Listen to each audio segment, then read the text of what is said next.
히브리서 9장 11절부터 14절 말씀입니다. 우리 한 절씩 읽고 14절 같이 읽도록 하겠습니다. 그리스도께서는 장래 좋은 일의 대제사장으로 오사 손으로 짓지 아니한 것 곧 이 창조에 속하지 아니한 더 크고 온전한 장막으로 말미암아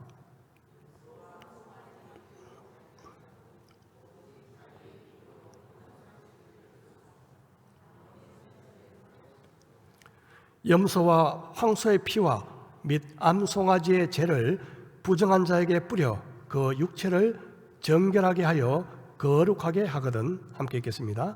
하물며 영원하신 성령으로 말미암아 흠없는 자기를 하나님께 드린 그리스도의 피가 어찌 너희 양심을 죽은 행실에서 깨끗하게 하고 살아계신 하나님을 섬기게 하지 못하겠느냐. 아멘. 여러분 혹시 우리 몸의 피에 대해서 얼마만큼 알고 계십니까? 몸무게 약 65kg를 기준으로 하면요, 우리 몸의 피의 양이 약 한 5리터 정도 됩니다. 2리터짜리 생수병 2통 반 정도 되는 셈이죠. 수술을 할 때 보면 대부분 피를 흘리게 되는데요, 우리 몸의 한 10%, 혈액량의 10% 정도 흘리면 그냥 무시해버립니다. 그리고 20%까지 가게 되면요, 생명이 이제 위험하게 되기 시작하죠. 그리고 30% 정도 피를 흘리면 사망에 이르게 됩니다. 우리 몸에 있는 모세 혈관을 비롯해서 모든 혈관을 한 줄로 쭉 이으면 길이가 어느 정도 될까요? 약 10만 킬로 정도 됩니다. 10만 킬로. 우리 지구를 2바퀴 반 정도 돌 수 있는 어마어마한 길이가 되죠. 아무도 안 놀라시네요. 저는 놀랐는데. 그리고 보통 피가 심장을 출발해서 다시 심장으로 돌아오기까지는 약 1분 내지 2분이 걸립니다. 피는요, 여러분 아시다시피 적혈구, 백혈구, 혈소판, 그리고 물의 성분이 많은 혈장 이런 것으로 구성이 되어 있고, 색깔이 붉은색을 띠는 이유는 적혈구 안에 있는 철분 성분 때문에 색깔이 붉은색을 띠게 되는 것이죠. 피는요, 우리 몸에 필요한 산소를 운반하게 되고, 그리고 면역 반응을 일으키게 되고요, 그리고 독성 물질을 정화하게 되고, 또 우리 몸의 체온을 조절하게 되는 아주 생명과 직결된 그런 기능을 하게 됩니다. 따라서 피는요, 생명과 직결되어 있습니다. 지금으로부터 약 3,500년 전에 기록한 레위기에 이미 이 사실을 언급하고 있죠. 레위기 17장 11절은 이렇게 말씀합니다. 육체의 생명은 피에 있습니다. 내가 이 피를 너희에게 주어 제단에 뿌려 너희의 생명을 위하여 속죄하게 하였나니 생명이 피에 있으므로 피가 죄를 속하느니라. 레위기 17장 14절에도 보면 모든 생물에게 그 피가 생명과 일체다 그렇게 말씀하고 있습니다. 그래서 사람이 보통 피를 많이 흘리거나 아니면 피의 순환이 정지되어 버리면 바로 사망하게 되는 것이죠. 이 18세기 때만 해도 이 사실에 대해서 좀 무지했던가 봅니다. 1799년 12월경에요, 미국의 초대 대통령이었던 워싱턴이 갑작스런 호흡 곤란 증세를 보이게 됩니다. 그래서 그 당시 미국에서 가장 유명했던 의사 3명이 호출되었습니다. 이 가장 먼저 도착한 의사는요, 병실을 살피더니 나쁜 피를 뽑아야 한다고 워싱턴 그 몸에서 피를 약 1리터 훨씬 넘는 피를 빼냈습니다. 그래도 이 병세가 호전되지 않자 두 번째 의사가 오더니 다시 1리터 정도의 피를 뽑았습니다. 세 번째 의사가 와서 다시 1리터 정도 되는 피를 뽑았죠. 결국 워싱턴 대통령은 병명도 알지 못한 채 자기 몸에 있는 피의 50%가 넘는 피가 그냥 빠져버려서 사망하고 말았습니다. 오늘날 생각해 보면 도무지 생각할 수 없는, 상상할 수 없는 일이었죠. 피는 생명과 같습니다. 피를 흘리는 것은 보통 고통과 수반이 되죠. 그래서 대부분 사람들은 피를 좋아하지 않습니다. 저도 마찬가지였습니다. 그런데 과거 직장에서 일할 때는 매일 피와 더불어 살았다고 해도 과언이 아닐 정도로 피와 함께 살았습니다. 수술실에서 갑작스런 출혈이 발생하게 되면 이 생사가 걸린 문제이기 때문에 피를 마치 물 붓듯이 쏟아붓다시피 하면서 생사를 오가는 환자와 실험하곤 했죠. 한 번은 여호와의 증인, 고위 관계자로 보인 듯한 그런 여호와의 증인 세 분이 저를 찾아왔습니다. 그분들이 저에게 만약 여호와의 증인이 환자로 입원해서 수술을 하게 된다면 수혈하지 않고 해줄 수 있겠느냐 저에게 요청했죠. 여러 논문 자료를 가지고 와서 피의 대용품을 이렇게 쓸 수 있습니다. 물론 아는 내용이었지만 그 내용을 가지고 저를 설득했습니다. 설사 죽더라도 책임을 묻지 않겠다고 그렇게 다짐을 하곤 했죠. 아시다시피 여호와의 증인은요, 군 입대와 또 수혈을 거부하죠. 저는 피의 대용품이 한계가 있음을 설명하고 생명을 구하기 위해서는 어쩔 수 없이 수혈을 할 수밖에 없는 상황이 있으므로 그렇게 할 수 없다고 그들을 돌려보냈습니다. 예수 그리스도의 피에 대한 메시지는 반항적이고 감성적인 사람들에게는 거리낌이 될 수 있습니다. 그래서 19세기 중반에 유럽과 미국에 있는 많은 교회들이 예수 그리스도의 보혈을 빼고 값싼 은혜의 복음을 전하기도 했습니다. 그저 듣기 좋은 내용의 메시지로 변질시켜 버렸던 것이죠. 하지만 기독교는 피의 종교라고 해도 과언이 아닐 정도로 성경 자체가 피에 대해서 많이 언급하고 있습니다. 심지어 루터는 이렇게 이야기했죠. 성경을 쥐어짜면 피가 나올 것이다.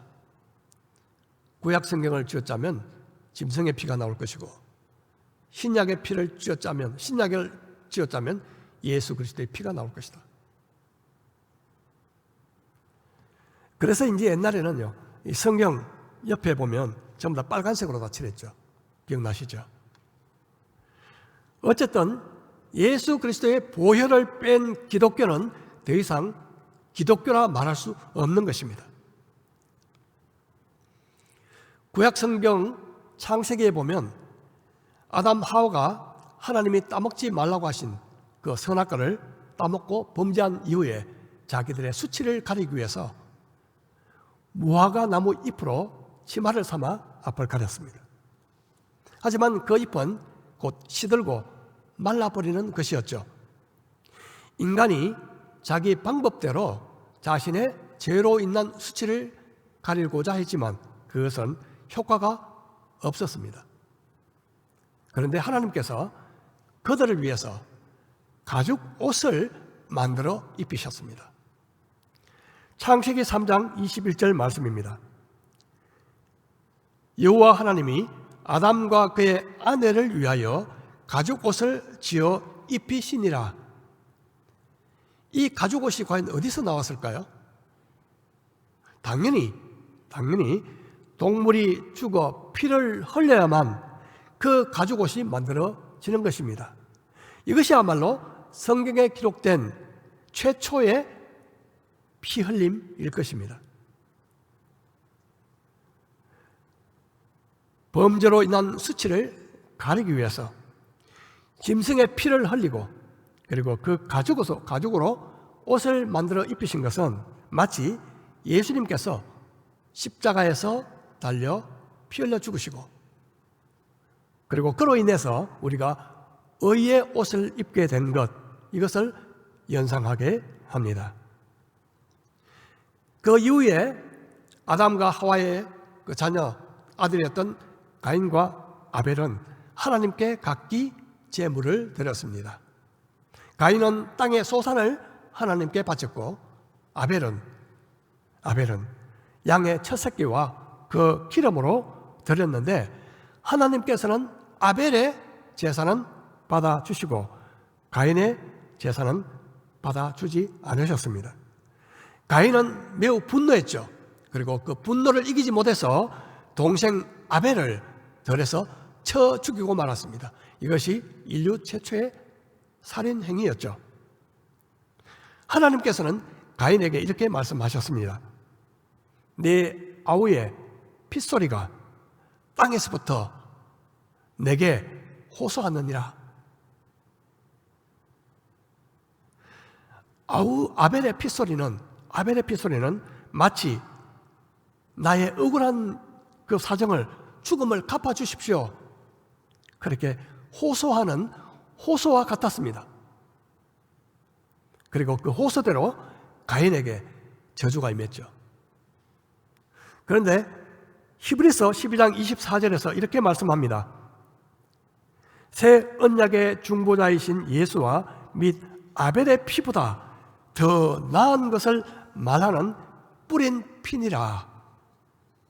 아벨의 피보다 더 나은 것을 말하는 뿌린 피니라. 아벨이 예수님처럼 죄 없이 죽임을 당했다는 점에서는 비슷한 점이 있죠.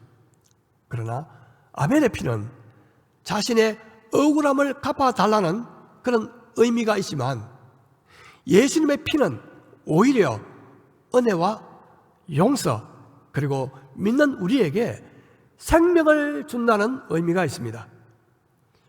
그러므로 예수님의 피가 아벨의 피보다도 더 나은 것을 말하는 뿌린 피라고 말씀하고 있는 것입니다. 출애굽기에 보면 피와 연관된 또 생생한 하나의 사건이 등장하죠. 바로 유월절입니다. 이스라엘 백성들이 이집트에서 종살이하고 있을 때 하나님께서 그들을 구원하시기 위해서 모세를 보내셨습니다. 하지만 애굽 왕 바로는 그 마음을 완강하게 해서 이스라엘 백성들을 내보내지 않았습니다. 하나님께서는 그의 고집을 꺾기 위해서 많은 재앙을 애굽에 보내시죠. 나라를 흔들 만한 그런 국가적인 재앙을 보내십니다. 하지만 그는 끝까지 내보내지 않아서 결국 최후의 재앙을 맞게 되는데 그것이 바로 유월절 절기의 시작이 되는 것이죠. 하나님께서는 이스라엘 백성들에게 흠없는 어린 양을 잡아서 그 피를 문 위쪽, 문 양쪽, 문 기둥에 바르라고 말씀하셨습니다. 그리고 그 피를 바른 이후에 밖으로 나가지 마라, 그렇게 말씀하셨습니다.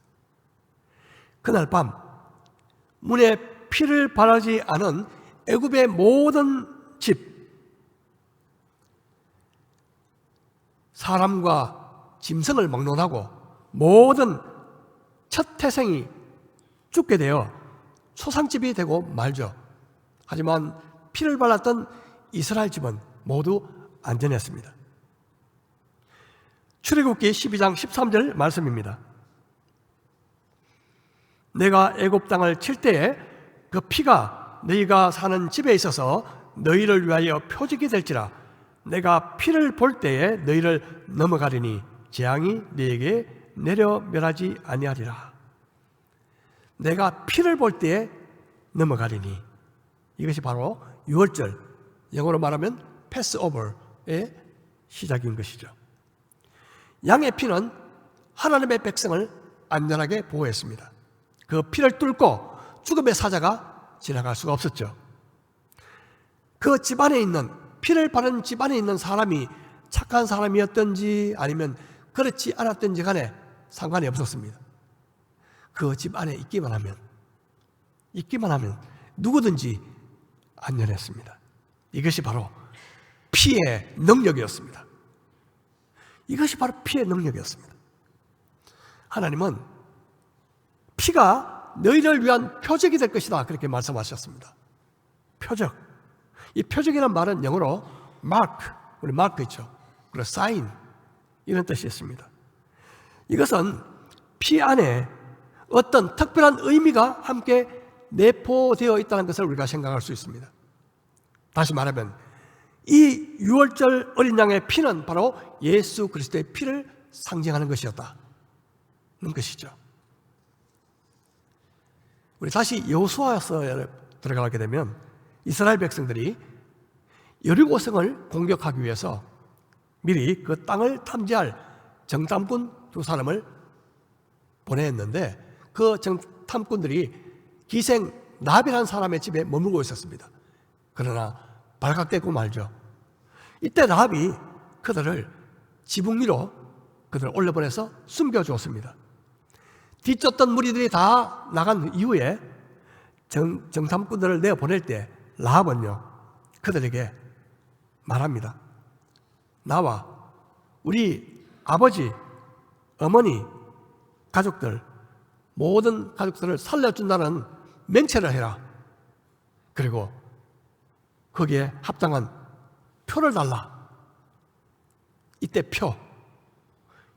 표가요, 유월절 어린 양의 표적이 될 것이라고 한 표적과 똑같은 단어입니다.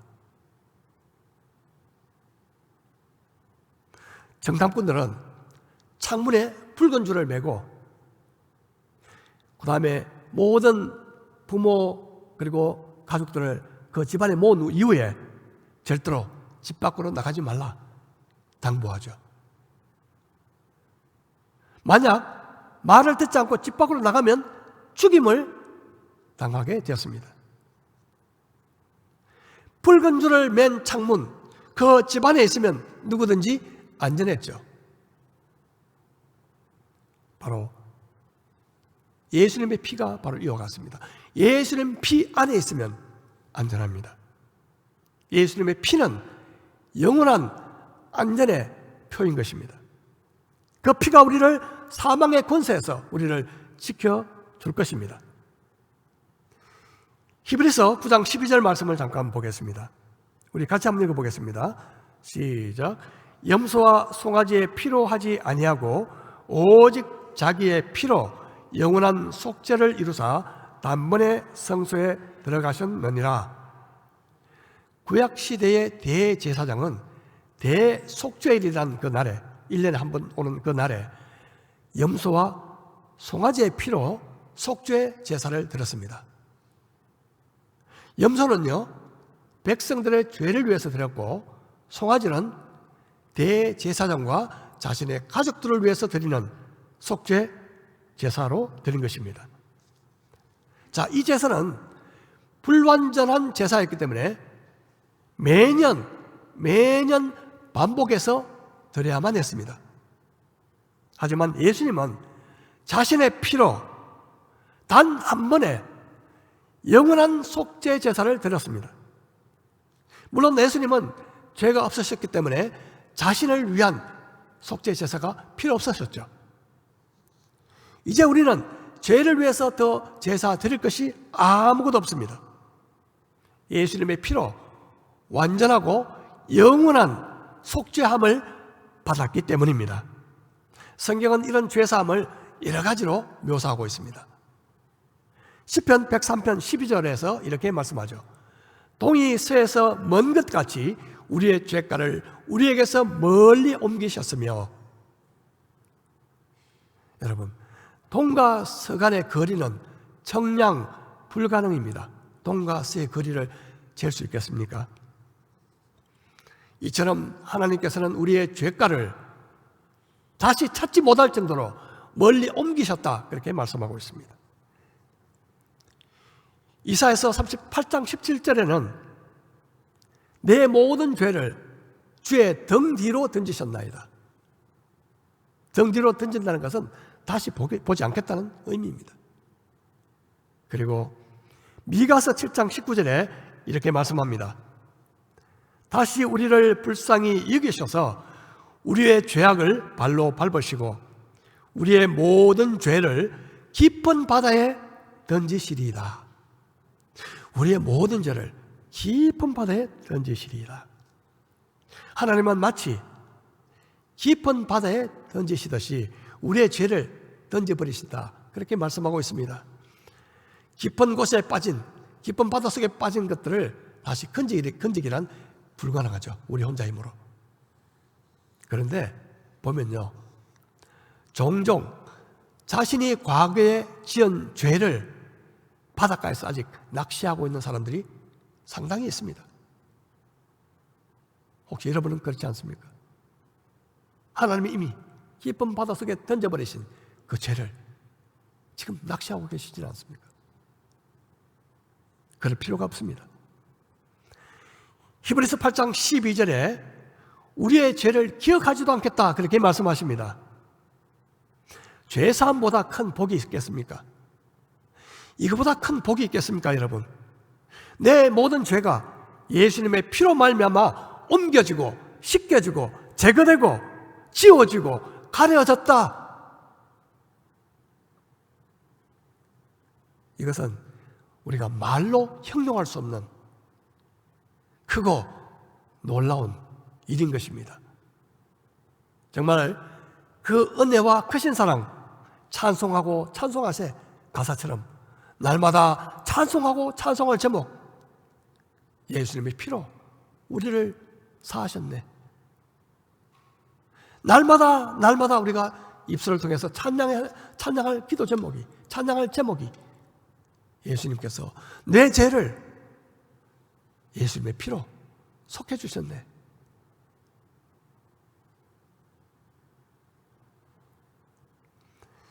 예수님을 믿는 자는 흠없고 점없는 어린 양 같은 보배로운 예수님의 피로 마음의 뿌림을 받은 자입니다. 비록 구약시대의 대제사장은 염소와 송아지의 피를 가지고 하나님이 임재하신 그 지성소 안에 들어갈 때 혹시 실수할까봐, 왜냐하면 실수하면 죽거든요. 혹시 실수할까봐 떨면서 들어갔겠지만 예수님의 피를 뿌림을 받은 우리는 하나님 앞에 두려움 없이 담대함으로 나갈 수 있게 된 것입니다. 이거보다 큰 은혜가 있겠습니까? 그래서 히브리서 10장 19절 20절에 이렇게 말씀합니다. 그러므로 형제들아, 우리가 예수의 피를 힘입어 성소에 들어갈 담력을 얻었나니 그 길은 우리를 위하여 휘장 가운데로 열어놓으신 새로운 산길이요 휘장은 그의 육체니라. 예수님께 나아가는 길이 뭡니까? 바로 예수님 자신입니다. 예수님이 길이십니다. 예수님이 길이요 진리요 생명 길이십니다. 예수님은 마치 지성소 앞을 가로막고 있던 휘장이 찢어졌듯이 자기의 육체, 우리의 죄를 대신해서 자기의 육체가 찢어지시고 피를 흘리심으로 말미암아 하나님 앞으로 나아가는 새롭고 산 생명길을 열어주신 것입니다. 이제 예수님을 믿는 사람이면 누구든지 그 피를 힘입어 하나님 앞으로 나아갈 수 있게 된 것입니다. 그런데 우리가 이 사실을 믿으면서도 하나님 앞으로 나아가고자 할 때 주저하게 만드는 것이 있습니다. 예수님 피로 속죄함을 받았다는 사실을 알고 믿으면서도 막상 하나님께로 나아가고자 할 때 내 속에 있는 그 무엇이 나를 붙드는 것 같은 그런 것들을 경험할 때가 있죠. 그것이 무엇이겠습니까? 양심의 소리입니다. 양심의 소리요. 비록 내 죄가 용서함 받았다고 해도 내 양심은 깨끗하지 못해. 나는 아직까지 하나님 앞으로 나아갈 수 있는 그런 깨끗한 존재가 아니야. 그런 양심의 소리는 하나님께 나아가고자 할 때마다 나를 주저하게 만드는 것이죠. 여러분, 그리스도를 믿는 사람과 믿지 않는 사람들의 양심의 차이가 있을까요?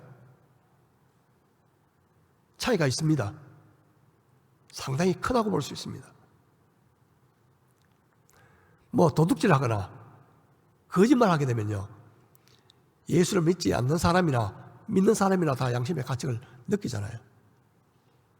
그런데 하나님의 말씀에 불순종하거나 하나님의 마음을 아프게 했거나 하나님의 뜻을 어겼을 때 오는 그런 성령의 근심, 그것은요 오직 믿는 신자만이 느낄 수가 있습니다. 이 가책의 소리는요 믿지 않는 사람보다도 훨씬 큽니다. 그런 가책이 없다면 우리 자신을 다시 돌아봐야 합니다. 내가 과연 거듭났는가? 예수님 피로 거듭났는가? 자기를 돌아볼 필요가 있습니다. 그래서 우리가 예수님을 믿게 되면 우리의 양심이 더욱 예민해지고 그리고 쉽게 가책을 느끼게 되는 것이죠. 사람들 앞에서는요 무시할 만한 정도의 그런 잘못도 하나님 앞에서는요 무척 마음이 꺼려집니다. 그래서 바울은 사도행전 24장 16절에서 이렇게 말씀합니다. 이것으로 말미암아 나도 하나님과 사람에 대하여 항상 양심에 거리낌이 없기를 힘쓰나이다. 하나님과 사람 앞에서 양심에 거리낌이 없기를 힘쓰나이다. 사람들 앞에서 양심이 떳떳하다고 하나님 앞에서 반드시 그렇다? 아닙니다.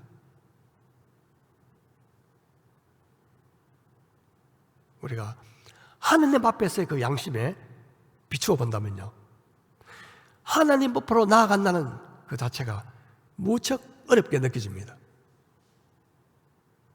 그런데 성경은 어떻게 말씀할까요? 히브리서 9장 13절 14절 말씀입니다. 염소와 황소의 피와 및 암송아지의 죄를 부정한 자에게 뿌려 그 육체를 정결하게 하여 거룩하게 하거든 하물며 영원하신 성령으로 말미암아 흠 없는 자기를 하나님께 드린 그리스도의 피가 어찌 너희 양심을 죽은 행실에서 깨끗하게 하고 어찌 너희 양심을 죽은 행실에서 깨끗하게 하고 살아계신 하나님을 섬기게 하지 못하겠느냐?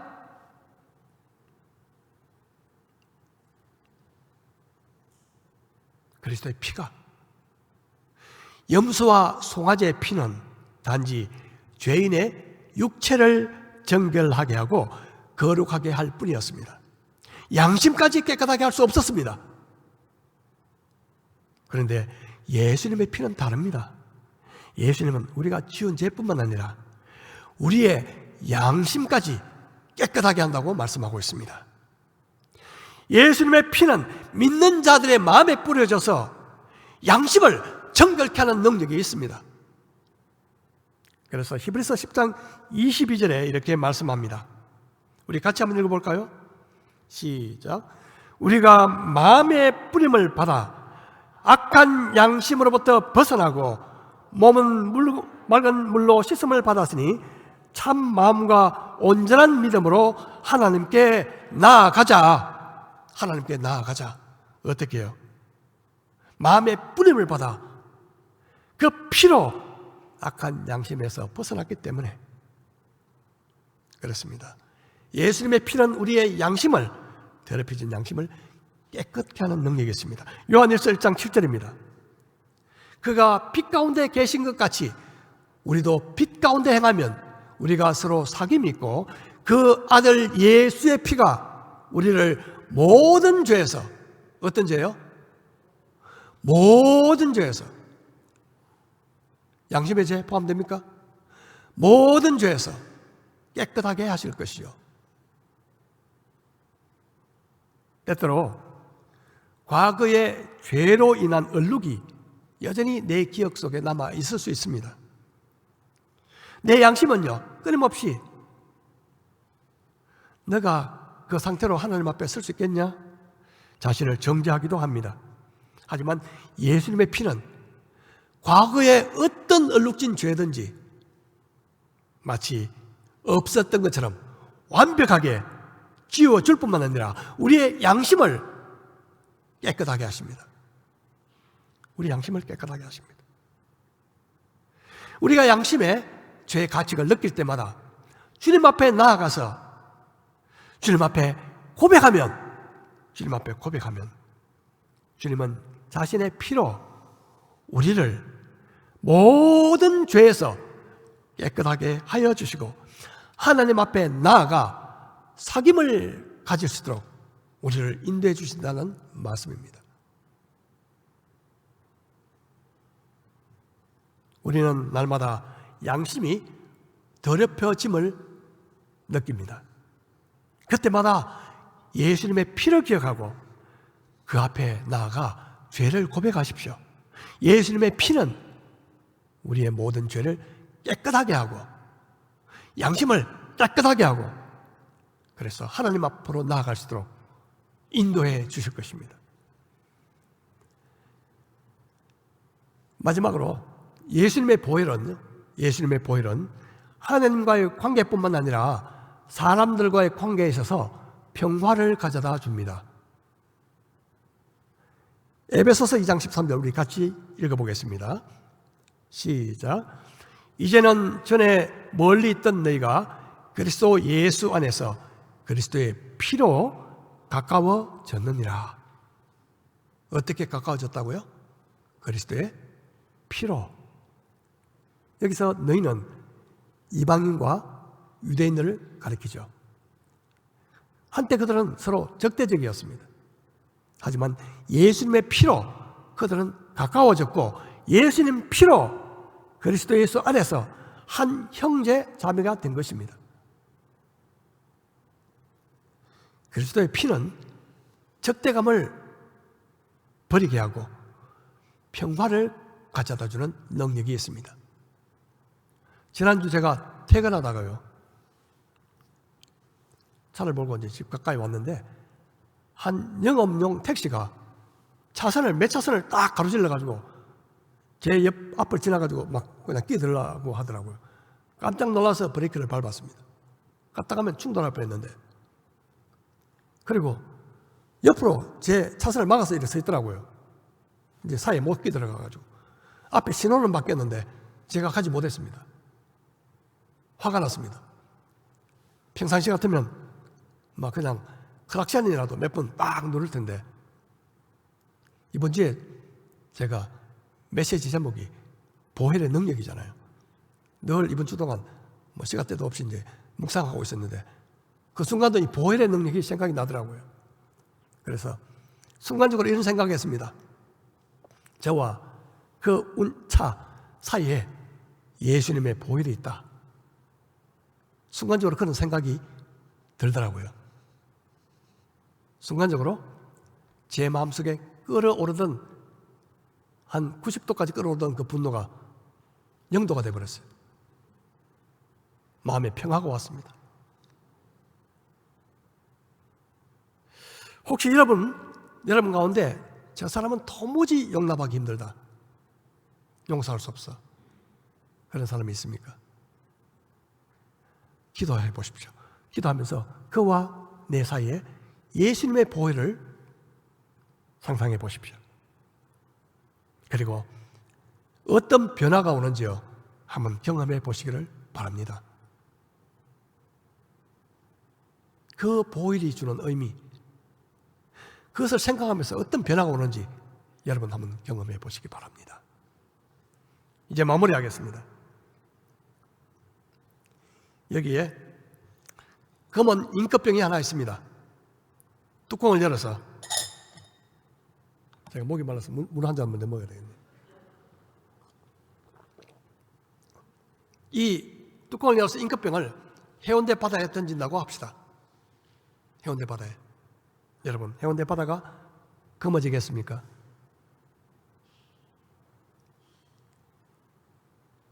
어림없는 이야기입니다. 우리의 죄가 아무리 이 검은 잉크만큼 검다고 해도요, 하나님의 용서의 깊은 바다에 던져버리면 아무 표시도 안 납니다.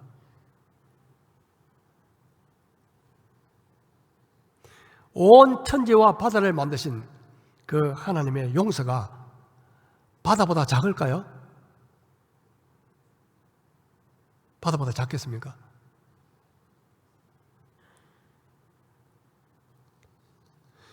우리의 죄가 하나님의 용서보다 클까요? 어림도 없는 이야기입니다.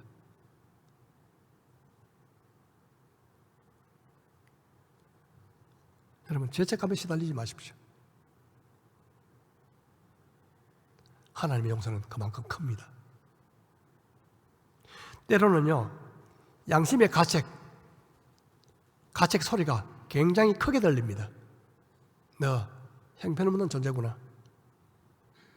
때로는 나를 무너뜨릴 것처럼 큰 소리로 외치죠. 그 소리 때문에 하나님께 나아갈 자신이 없어집니다. 하지만 죄의 소리는 아무리 커도 하나님의 용서의 소리는 훨씬 더 큽니다. 비교할 수 없을 정도로.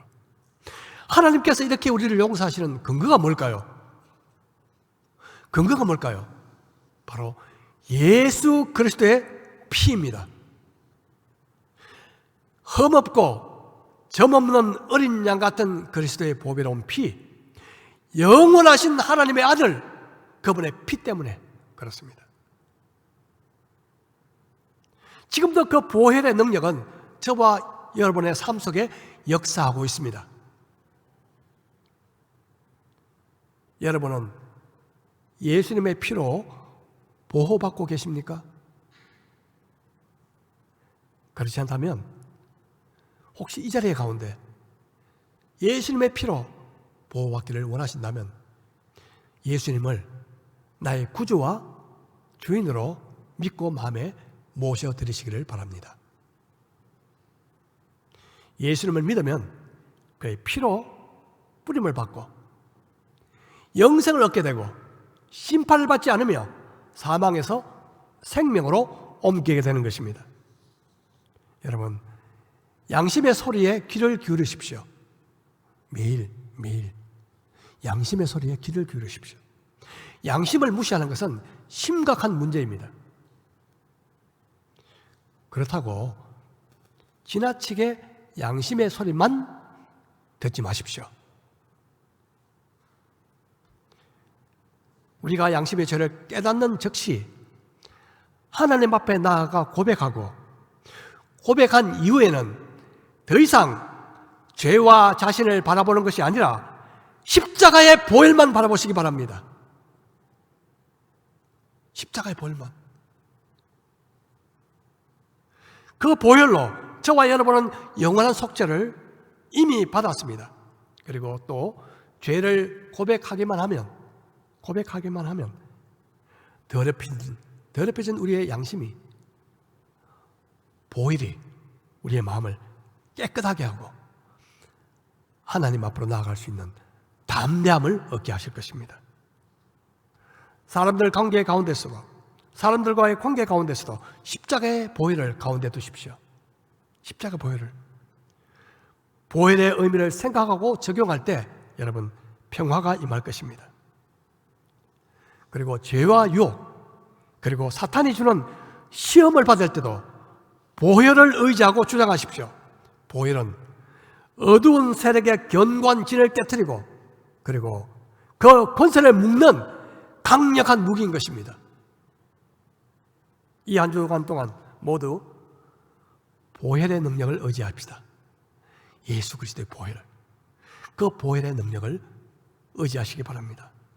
그 보혈의 능력을 붙들고 승리하시는 한 주가 되시기를 주님의 이름으로 축복합니다.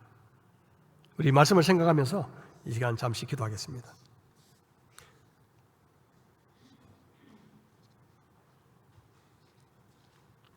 혹시 이 자리에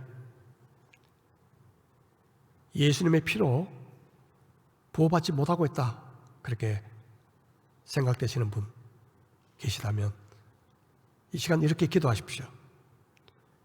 예수님의 피를 믿습니다. 나를 위해서 십자가에 죽으시고 그 흘리신 피, 나의 죄를 위해서 흘리신 그 피를 믿습니다. 이제 예수님을 나의 구주와 주님으로 마음에 모셔드리겠습니다. 이 시간 기도하십시오. 혹시 여러분 마음속에 지금도 양심의 소리에 그냥 붙들려서 하나님 앞에 나아가지 못하는 분이 계십니까? 이 시간 주님 앞에 고백하십시오. 그리고 우리 양심을 깨끗하게 하시는 주님의 피를 힘입어 주님 앞에 담대히 나아가는 시간 되기를 바랍니다. 잠시 기도하겠습니다.